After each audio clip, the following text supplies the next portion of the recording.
Good morning, friends of Miami-Dade College, community partners, students, faculty, and staff. My name is Kimberly Downer.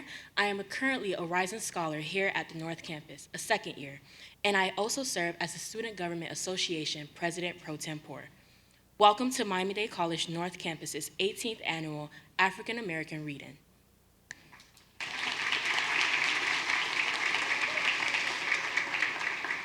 The National African American Reading Initiative is endorsed by the International Reading Association. It brings together a documented number of over 1 million readers from throughout the nation to pay homage to African American literature. The goal of the African American Reading is to connect students to culturally relevant texts and foster a cross-cultural understanding by establishing co-curricular alignment with MDC's learning outcomes. This year, our honored guest is Councilman Will Jawando, attorney, activist, community leader, and author of My Seven Black Fathers, a young activist memoir of race, family, and the mentors who made him whole. We will formally introduce Councilman Jawando later in the program. I would now like to welcome to the podium our campus president, Mr. Furman Vasquez.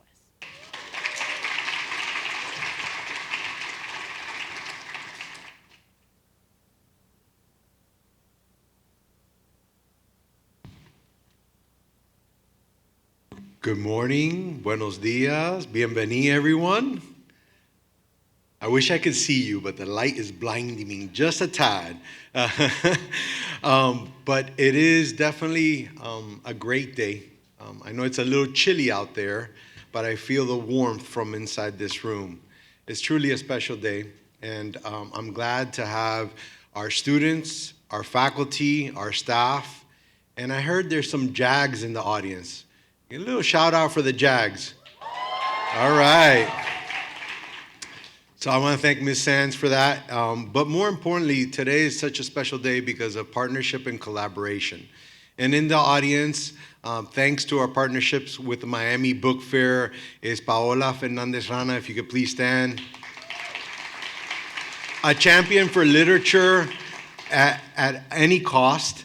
Hardworking, not only during book fair, but to help us contribute and find the great authors that come every single year to our African American Read-In.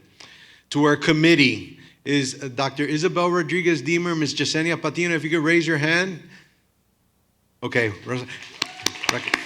thank you for the work that you've put on to make this happen. It is truly an honor to stand before you on this significant occasion. As the president of Miami-Dade College's North Campus, today we embark on a journey that only celebrates the richness of African American literature, but also invites us to engage in a captivating conversation with our distinguished guest and accomplished author, Mr. Will Jawando. The National African American Read-In has become a treasured tradition here at the North Campus. As you can see, since we're celebrating our 18th annual celebration, it provides a unique opportunity for our community to come together and immerse ourselves in the powerful narratives that have shaped the African American experience. As we embark on this groundbreaking effort to encourage communities to read together, centering around African American books and authors, let us reflect on the significance of this initiative. The National African American Read-In, established in 1990 by the Black Caucus of the National Council of Teachers of English, not only makes literacy a significant part of Black History Month, but has reached more than 6 million, yes, 6 million participants worldwide. It is truly a testament to the power of literature to unite and inspire. Now, as we come together to partake in the National African American Read-In, I invite you to savor the momentous occasion, engage in meaningful conversation, celebrate the legacy of this event, and appreciate the profound influence it has on our community and beyond. Thank you for being part of this special day, and let us journey together through the world of literature, celebrating the power of words and diverse voices that shape our understanding of the world. Thank you.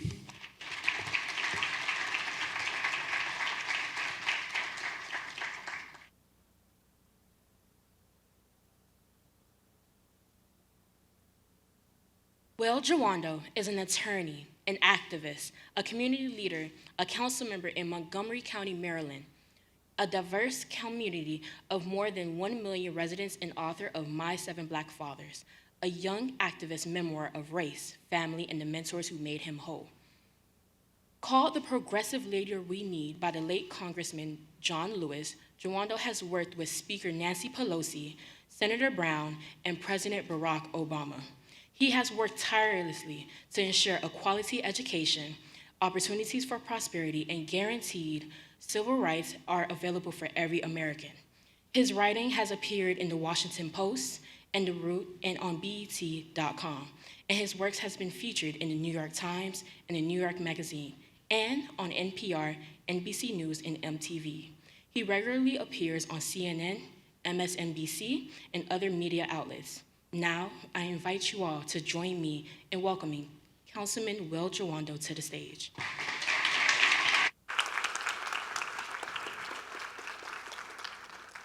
Good job, good job.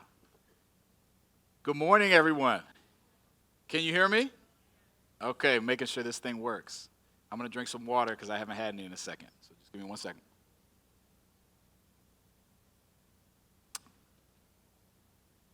All right, you can still hear me? Okay, good morning. Welcome. You can do better than that. I know it's cold and it's Miami. And I'm looking at you, brother. I'm gonna be looking for you. Good morning. All right, there we go. He was kind of sleepy, and I'm a little sleepy too, so that's why I was looking at him. So I am Will Jawando. I'm the author of this book. That beautiful young man up there is my son, Will Jawando Jr. His actual name is William Isaiah, so he has a different name. He goes by Isaiah sometimes. Sometimes he goes by William, so I want to give him options, right? Give him options. I'm going to talk to you about my life a little bit. I'm going to talk to you about my book, My Seven Black Fathers. I'm going to talk to you about mentorship, and I'm going to talk to you about your lives. It's not just about me. I'm the vehicle today, but this is ultimately about you. The reason that this read-in is so important is because we all care about you. We want you to be successful. And I hope that some of the things I share can have an impact on the success of your life, not just today, but going forward. That sound good? All right, and I'm going to be talking to you, so I'm going to need some help. Just like I'm going to need some talk back. All right, let's see if this thing works. See? Oh, there we go. Who can find me? Where am I? Middle. The one that's throwing up the whatever. Okay? So I know you see me here, and I've got like this suit on, and you know I've worked in the White House, and I'm an author and all that stuff. If you learn nothing else today before you fall asleep, okay, is I need you to know that I was just like you, exactly like you. I was sitting in a auditorium, not sure if I was going to like what I was seeing, tired, confused, thinking about school, thinking about home. Grew up in a low-income community. I was the son of an immigrant. How many children of immigrants do we have in here? Raise your hand. Okay, it's a lot of people. My dad came from Nigeria. My mom was born in this country. That's where Jawando comes from, in case you were wondering. But this is my 8th grade graduation. 8th grade. I know I look older, right? Yeah, I've looked the same pretty much since 8th grade. Just add plus or minus some gray hair and facial hair. Okay? And these are my boys. This is my crew. Okay? And 2 of the 4 of these guys are incarcerated. All of us, all 4, have been arrested, myself included. So I'm just grounding you on who I am, and that I'm coming to you from a place that we all have unique experiences, but that is not probably too dissimilar to something that you've experienced. Now, the painful statistics of America are that 2 1 out of every 2 black men in America will be arrested by the time they're 21. 1 out of every 3 will spend time in jail or prison. The statistics for Latino men and women are not much better.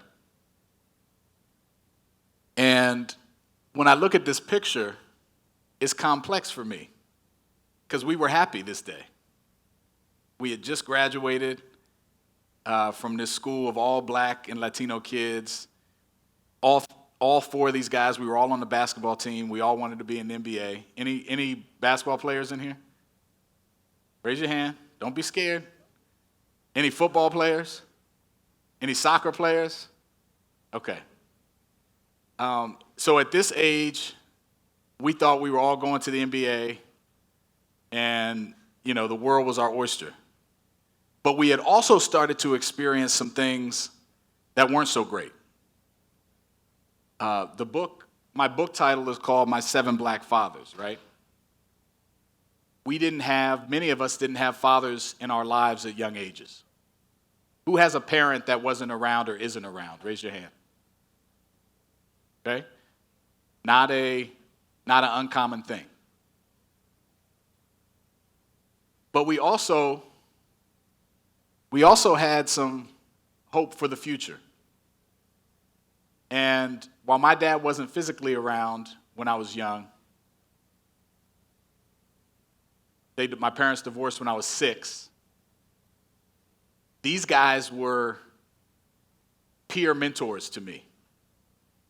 They helped keep me on track.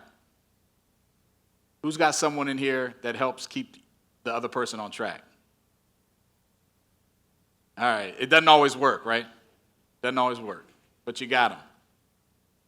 One of the things I'm going to talk to you about today is that you're always going to need those people that keep you on track. Mentorship has 3 components to it. Everyone say 3. You should have someone in your life who is a peer mentor, someone your same age, in the same place, doing similar things, a classmate, that you all have similar goals and values, and you're keeping each other accountable to what you've said you want to do. So let's break down the components of that real quick. Similar goals and values. If one of your friends is dealing drugs, and that's not a goal or value for you, should that be a peer mentor? Okay? You're going to have to make decisions. You may have emotional ties to that person. A person who's not pictured in this picture is my best friend, Kalfani, who I met, and I think everyone's going to get a book, right? Or you'll have access to it. Everyone's going to, okay. In the introduction, I talk about my best friend, Kalfani. I meet him in the 5th grade. I meet him in the 5th grade. And he is better than me at everything. Better looking. I was chubby. I wasn't chubby here, but anyone was chubby in middle school? All right, yeah, okay. Anyone still chubby? Don't raise your hand. It's okay. I was chubby. I wore glasses, breaking my glasses, so my parents gave me rec specs. Anyone know what rec specs are? They're these sports goggles that you wear. And so they were like, you broke in too many glasses and we didn't have any money, so you're going to wear your sports glasses to school. So I was chubby, wearing sports glasses. I was uncoordinated. I wasn't a good basketball player. And I'm in the 5th grade, so it was not fun. And I meet this guy, Kalfani, who is smart. He was a Jamaican immigrant, great basketball player, most popular kid, and he was smart in school. So he was like everything I wasn't. And I used to literally go out at recess and watch him play basketball with the other kids, and I was like, there was a chain link fence, so all we had was a concrete court. That's all we had. We didn't have anything else, and we had a 1 basketball rim. And I used to just watch through the rim, through the chain link fence, and be like, man, I wish I was out there. One day, they didn't have enough players, and they were like, hey, come on, Will, come play. So I walk out, and I stumble out to the court, literally stumble. And Kalfani is my captain. He's the guy on my team. And he just encourages me. He's like, look, you don't have to do anything. Just run up and down, foul people, get a rebound. You don't have to do much. And so I do it, and I actually even score. He passes me a ball, and I kind of fumble, and I'm able to get it up to the rim, and I score a layup. So I'm excited.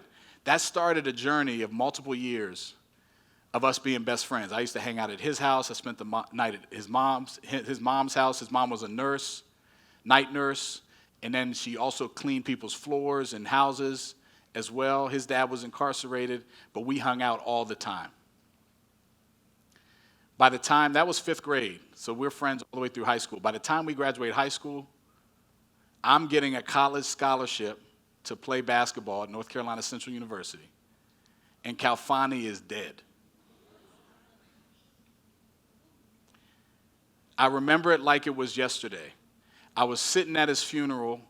I had just gotten word I had a scholarship, and his casket was there.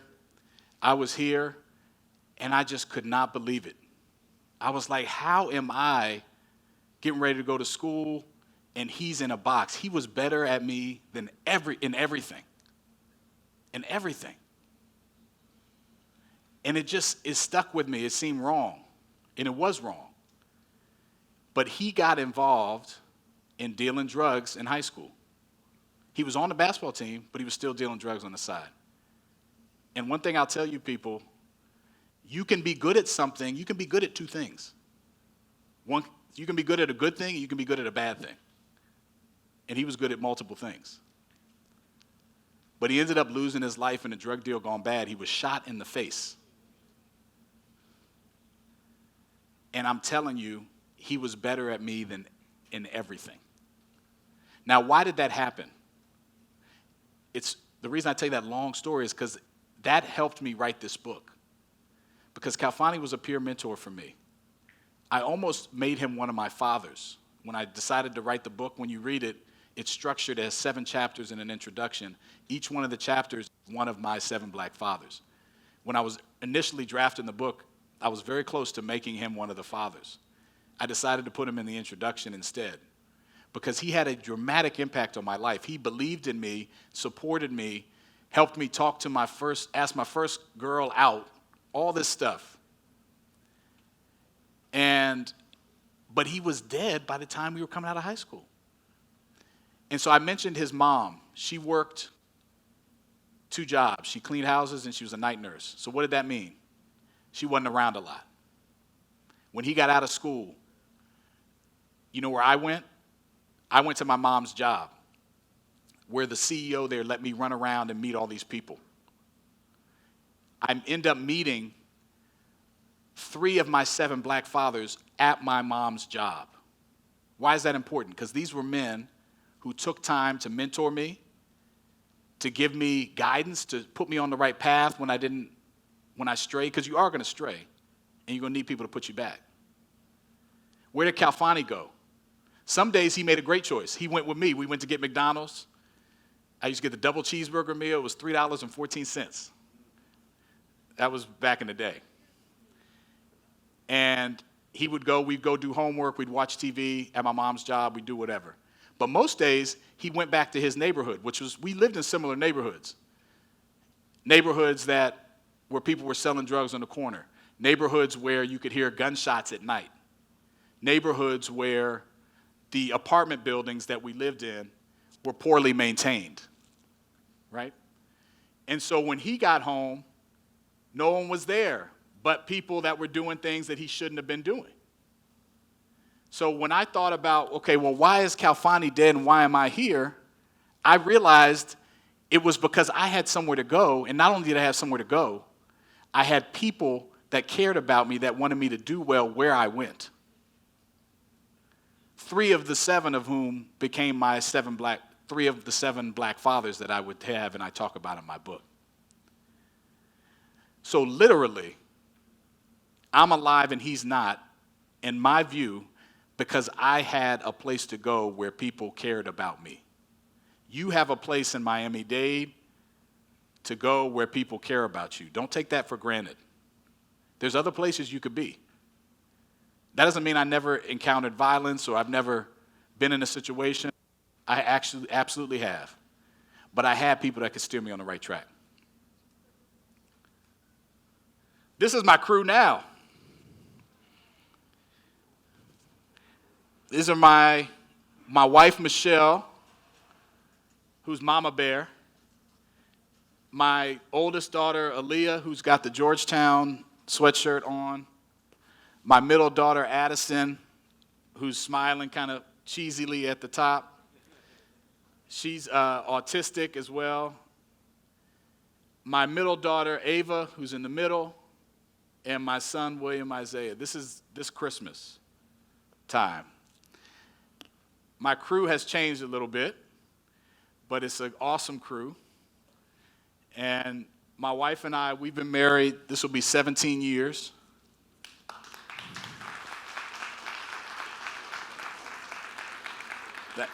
And we have 4 beautiful children who you see here. They don't have to worry like I did about whether their dad's going to be present. Their dad is present. I'm probably too present. They know when I go away for one day, they're like, when are you coming back? They know they have a father, but they also know they have a community of support, of other people who love and care for them too.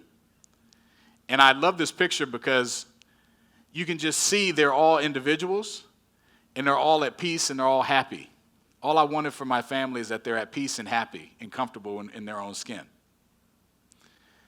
But for much of my life, I was worried that I couldn't have this.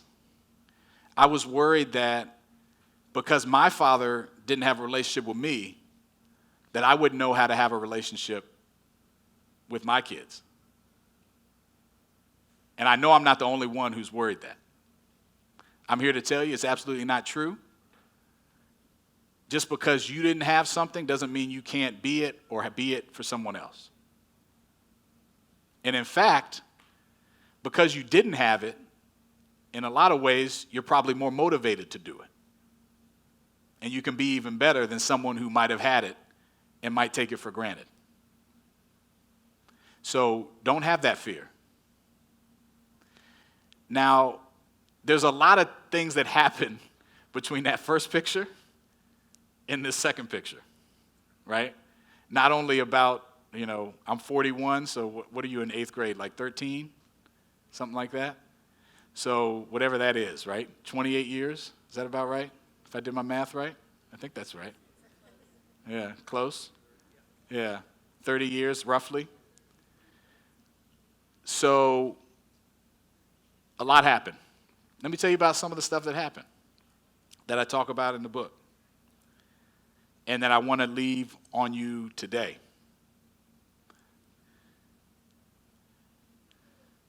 All right, who we got here? Who's in the picture? Who's in most of these pictures? Shout it out. Barack Obama. Who's Barack Obama? First black president, 44th president of the United States. Who is this right here? Michelle Obama, okay? That's Michelle Jawando up at the left and in the middle. So I'm going to tell you about a couple of my 7 black fathers. You got to read the book to read about the rest of them, okay? But one of them, chapter 6, is Barack Obama. I meet him in 2004 through my television screen. Okay? I bet you didn't know you could meet someone through your television screen. You can. I meet him when he's given the Democratic National Convention speech in 2004 in Boston. Probably when who else in this room met Barack Obama that day? All right. Some of the older people that weren't born in 2004 met him that day. And he gave this great speech. He was the warm-up act for someone who was running for president, John Kerry. And he said a whole bunch of things. He said, we need to eradicate the slander that a black youth with a book is acting white. Let me say it again. We need to eradicate the slander that a black youth with a book is acting white. Who's been said they've been acting white or uppity for trying to do well in school? Raise your hand. Who's heard that be said about other people? Everyone's hand should go up. I've experienced that too. It happened to me growing up. I went to an all-white school for second and third grade, Catholic school. My mom saved every penny we had to send me to this school because she thought I'd get a good education. What she didn't know is that I was treated like a criminal by many of the teachers there. When I raised my hand, I gotta answer, I was told, you're disrupting class. When Tommy did it, he was doing great. I had a student at recess come over and slap my hand or my arm and then ran away. I didn't have any friends, so I ran after him. I thought we were playing tag. This is second, third grade. He got over to a group of friends and he said, look, it doesn't come off. He was talking about my skin color. So what did I do? No. That might give you some satisfaction, but I got sent to the office for fighting, even though I wasn't the first one to do the hitting. Tommy looks at my test and asks me, hey, what question are we on? I say, I can't talk. I get sent to the principal's office because I'm cheating. So I was under surveillance for years. And by the time I get out of this school, because they want to put me on medication, my mother says, absolutely not. I have a complex. I think something's wrong with me. Anyone ever thought something's wrong with them? Don't have to raise your hand. I started to believe the lies that were being told about me. That little boy couldn't have imagined that he was going to work for the first black president one day. But at that time, that's what I believed. So these are pretty cool. I show you the basketball picture. I used to play basketball with the president quite often. So, thank you, that's better. So this is Michelle Obama when I was working with her on an initiative called Let's Move. It was about making sure that we got kids up and active and had healthy lunches and school lunches. This is me playing basketball with the president, and this was his chef, Sam Cass, who's actually written some great books himself. And he was the one that prepared meals for the president and first lady and the family, and we were playing basketball, which I did quite often with him when I was working in the White House. The top right is my wife and I. She's pregnant. She hates this picture, but that's why she's all puffy, okay? But that was when we were about to have our first child, Aaliyah, who is the president is holding in that picture when she was born. I'll go back. This is Aaliyah, so I can embarrass her really good. So that's Aaliyah, and that's Aaliyah up top. So she was born in 2010, and the president came by my office and said, you got to bring her by the office, so we brought her by. I show you these pictures because Barack Obama, in each of these pictures, is doing something that you might not think would happen for a 20-something-year-old. He was fathering me. He gave me advice about how to be a good husband. He gave me advice how to be a good father working in politics. Michelle Obama gave me advice about not to piss my wife off and to listen to her when she was pregnant.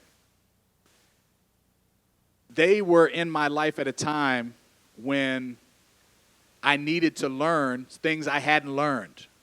I mentioned my dad wasn't around. My parents divorced when I'm 6 years old. I call my father in my book an absent presence. What do you think that means? He was there for 6 years, but not really. You can be physically present, but emotionally absent. And that's what my story was. So by the time I was really nervous about being a dad, I didn't know, did I have the tools inside of me to do it? But I did have the tools, not just because of Barack Obama, but because of the many other men who fathered me and women who mothered me and mentored me all through my life were giving me the tools. So the stuff you're learning at Miami-Dade is giving you the tools. Now, that's my father on the left. Isn't this a pretty cool picture? So that's in probably 83 on the left when I was born. And I show you this because I want you to see the complexity. Like a lot of times you hear a very simple story. Oh, I grew up and no one was there and it was horrible all the time and this and that. No, my dad was around for a picture every now and then, but he was emotionally shut off to me. He was depressed. He had a heavy accent. He kept getting fired from jobs, I would find out later. So he would come home, put on his headphones, and he would just tune out from the world. But this was a good memory, right? He was happy he had a son born, but even if you look at his face, it's a complicated face, at least from my view. He's happy, but there's something underlying. So I found out, I saw this picture when I had my son, William Isaiah, and I realized that I had a little truck thing almost similar to this picture that we had already had for him. And so we got the idea to just take a similar picture. So this hangs in my office. And then I obviously put on the white shirt and the pants. I did it up. That hangs in my office to remind me that this is generational. And you have an opportunity to correct and to change and to do things different.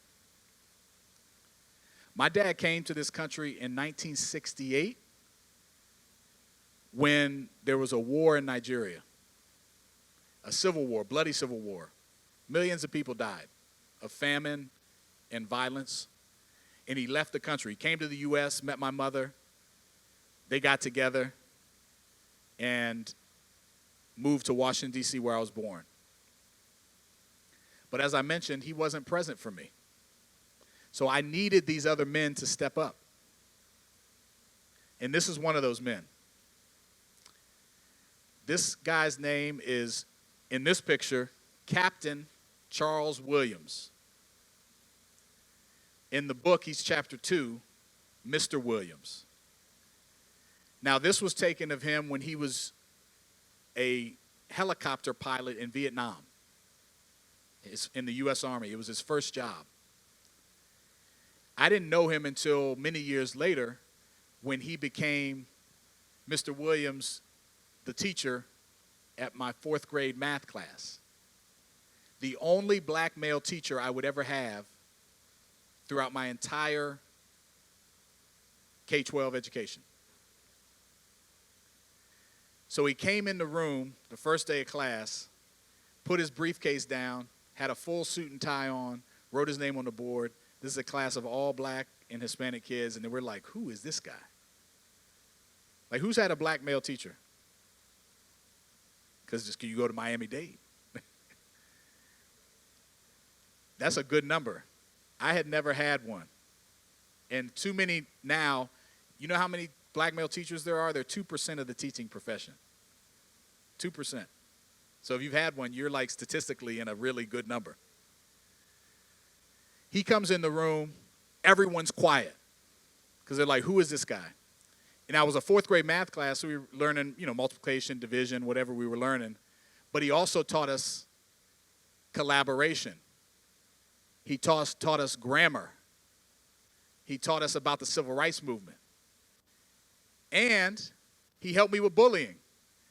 This is the time when I was that chubby kid with the rec specs. And he came in and helped me deal with that. Now, I only knew him for 9 months.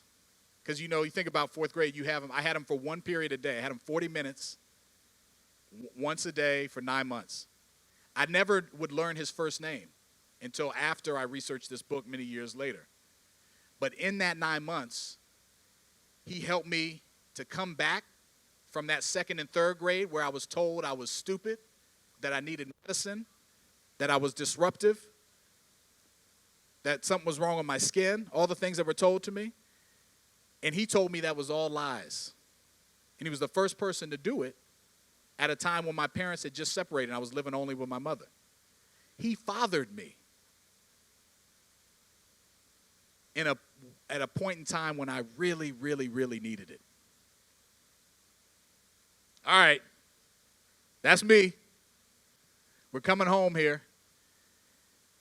This is me a little later in life playing basketball, and I elbowed this guy in the face because he was trying to take the ball from me. In life, you're going to have to throw some elbows. And I wanted to prove to you I really played. Okay? It's not going to be easy all the time. And what did I mention? You need 3 types of people. You need peer mentors. You need people you're mentoring.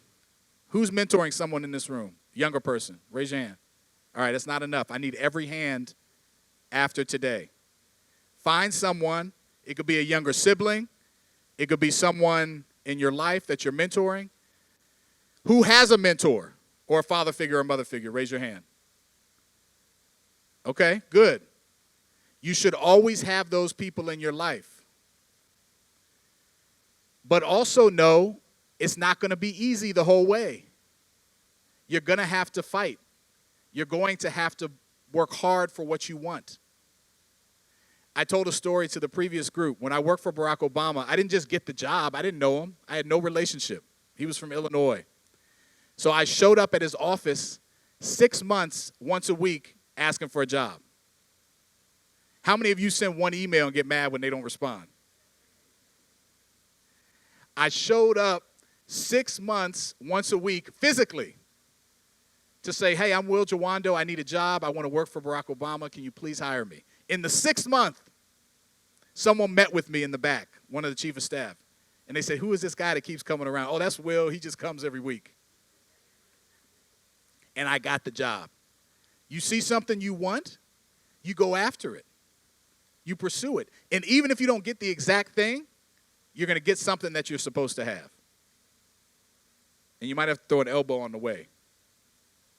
All right, I mentioned I'm a council member now. This is the Washington Post. It's our main paper. It's a national paper. I represent 1 million people. I chair the education committee. And I work really hard to improve the lives of our community, over 1 million people, mostly people of color. When George Floyd was killed, and Ahmaud Arbery and so many others, I introduced legislation to change the way police interact with our community. And I was on a Zoom talking about these issues, and people on there started calling me the N-word and yelling at me. One person posted on Instagram on a picture of my son that he's going to find us and kill us. I had to go under police protection. They had to install security at my house. The FBI investigated. And they found one of the threats to be credible. Someone who only lived about 20 miles from where I lived. When you do things that you're supposed to do, when you do what you're passionate about, when you do what you're learning here at Miami-Dade to hone your skills and what you're interested in, people are going to come for you. And I wouldn't have been able to go through it unless I had the love and support of my 7 black fathers, but my mom and a community and mentors and all the people who are still helping me today. But I want you to know this is a sign that you're doing the right thing. When you get someone that messes with you, someone that gets in your way, someone that stops you, that means you're on a path for your destiny. Anyone remember the song, Shake the Haters Off? Do y'all still sing that? Not really? All right, but there's different versions of it. If you have a lot of haters, you're right where you're supposed to be. If everything's going well and no one's saying anything, let's do a little check about where you are. The adults know this is right, but it won't be easy. Now, how are you going to get through those things? You're going to do it with people who are helping you and supporting you along the way, the community you've built here at Miami-Dade. I believe in each and every one of you. I know that you can achieve.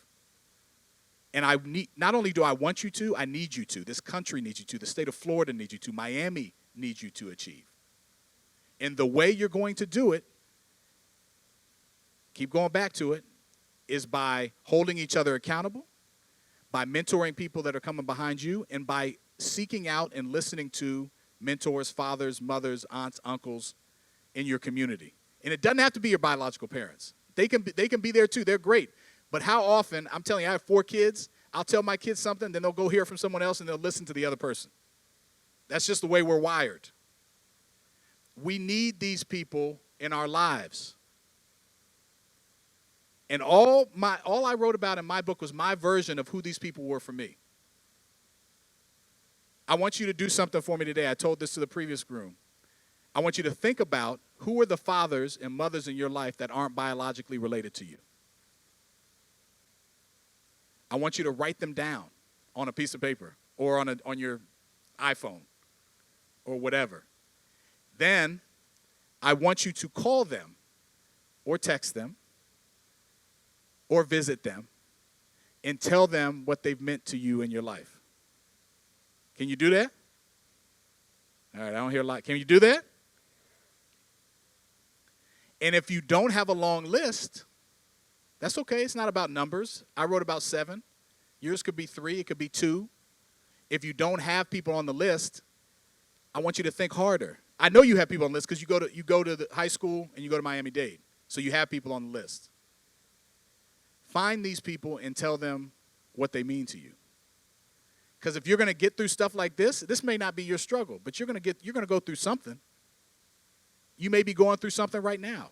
The way you get through it is by these family connections, this community. That's the only way. When you put a human being in a cave, they die because they don't have human connection.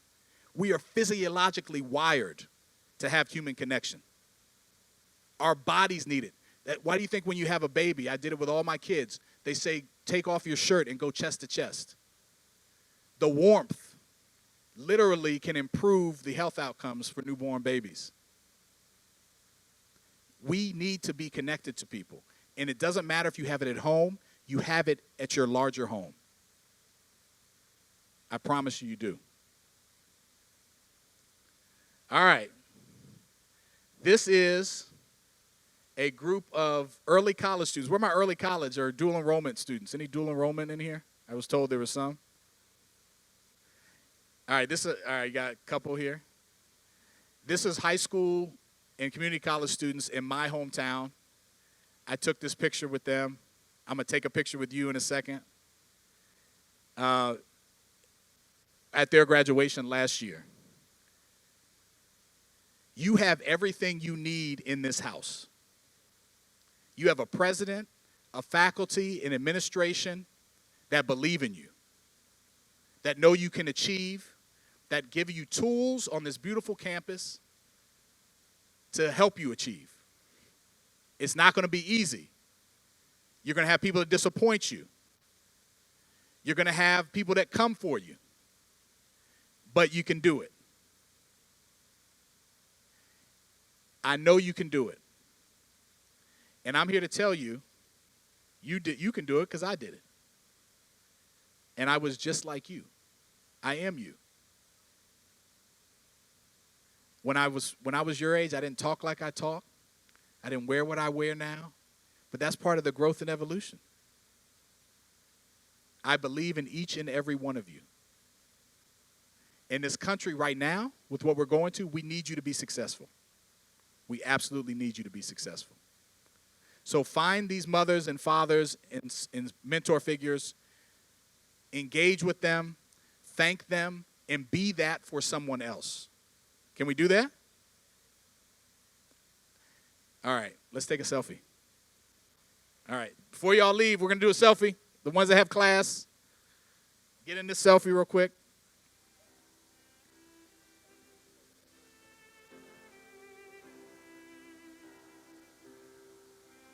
All right, I'm kind of getting the center, so if you're on the aisles, kind of come on to the sides here. Actually, I'm going to stand over here. All right. Everyone looking? All right, I need hands up. I need excitement. I need some sort of, all right, there we go. Awesome. All right, thank you, everybody. Love you guys. Appreciate you.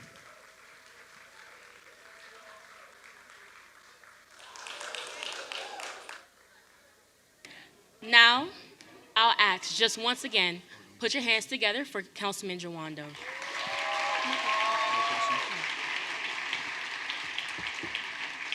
Good job. Thank you. As a rising scholar, I would like to say on the behalf of all minority students here that strive towards academic excellence at Miami-Dade College North Campus, that we thank you for your contributions to our history. We acknowledge you and appreciate that you choose to use your talents to show us that we are scholars, and we can also be pillars in our community.